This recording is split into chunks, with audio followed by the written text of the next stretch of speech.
Hi, welcome to Cafe and Connections. I'm Nathaniel. I'm here with Dr. Camellia Bryan. and today we're really excited to get to know her a little bit more. So your research focuses a lot on backlash against DEI efforts. Are there any key insights you can share about how organizations need to improve what they're doing or anything around DEI backlash? Yeah, so in my research, something that I found is that sometimes backlash doesn't mean that it's the end. It can be a start of a conversation. So creating opportunities for dialogue where you can find out why is the backlash happening. Yeah. Maybe they have incorrect understandings of your DEI initiatives. Sometimes people get information outside of your company and they're bringing that into your organization. So creating space for dialogue where you're able to educate your employees and find out the importance and understand why these initiatives are happening, how they're actually making real changes in your organization can really address that backlash. Taking the time to really understand what's sparking that backlash and getting to the root of it. Yeah, and then that way those employees can learn and they can really reflect on perhaps and understand why they were feeling discomfort and perhaps why they were wanting to engage in backlash in the first place. Yeah.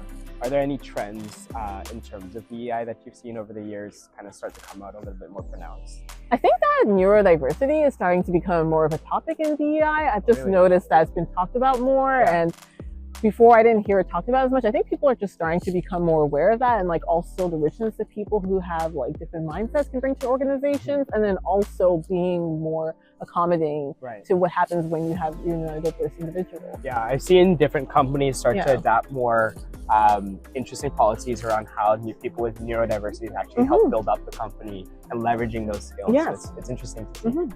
8 months into your move to Vancouver from Toronto, is there anything that excites you particularly about joining the UBC Sauder community? How has the kind of exchange been so far between your professional and personal life?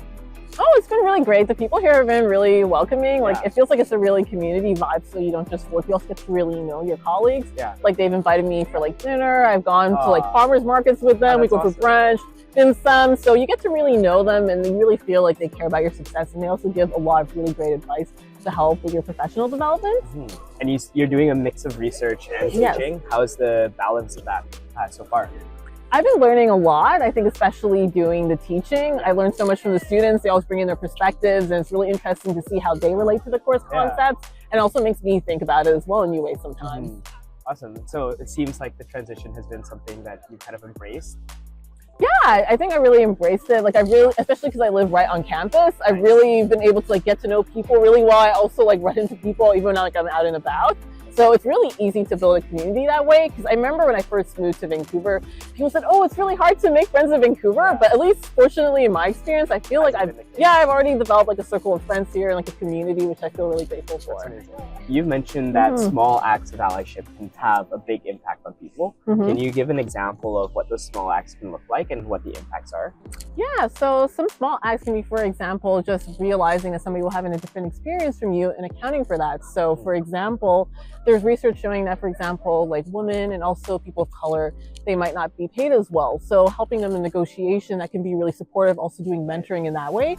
Like I actually have a really great example of that where it happened here in Sauder. So when I got my job offer here, my chair was really supportive of me and she said like, yeah, because she really wanted to help me in my negotiation because she cared a lot about these issues. And it really signaled to me that like Sauder really cared about inclusion and they really see you as a full person. And so I really felt confident I made the right decision with to join. Yeah, it's kind of in those small little moments that kind of go over people's, I guess, attention sometimes, hey?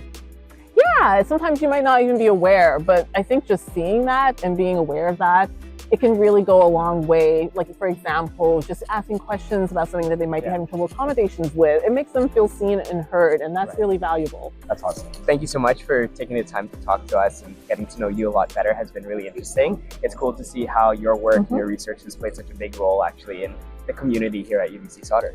Oh, you're welcome. I was really happy to talk with you. It's great. Thank you.